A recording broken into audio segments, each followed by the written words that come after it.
tuliolisikia na sakramenti tutakazopokea katika kipindi hiki zitusaidie kujiandaa vilivyo kumpokea Masiha na kukua zaidi kiroho.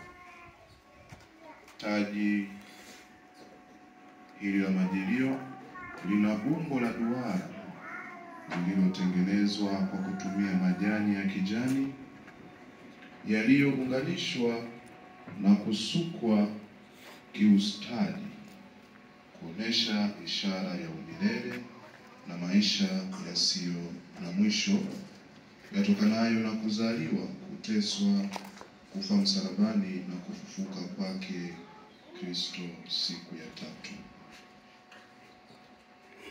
Mishumaa ya taji hili inatukumbusha ushindi wa Yesu dhidi ya giza la dhambi na kutuelekeza katika mwanga wa ufalme wake.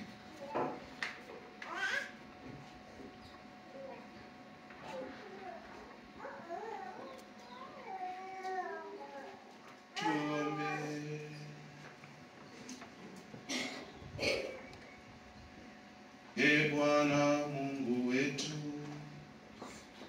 tunakuomba kwa unyenyekevu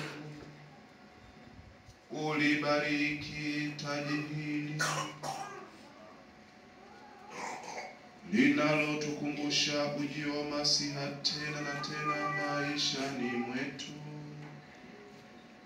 Taji hili na mishumaa itakayotumika iwe ishara ya ahadi ya wokovu na ushindi kupitia mwanao Yesu Kristo, anaishi na kutawala milele na milele.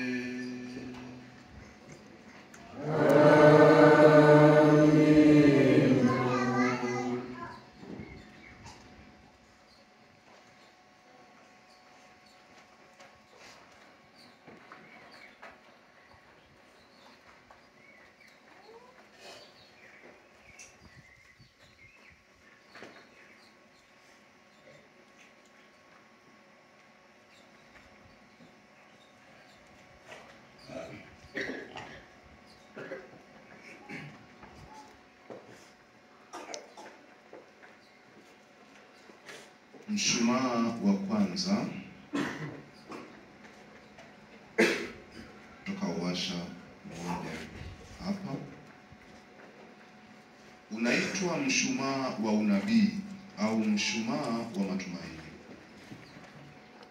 Washwa katika juma la kwanza la majilio hutukumbusha manabii. Kimsingi, Nabii Isaya aliyeagua juu ya kuzaliwa Masiha duniani. Mshumaa huu ni ishara ya matumaini au matarajio ya ujio wa Masiha.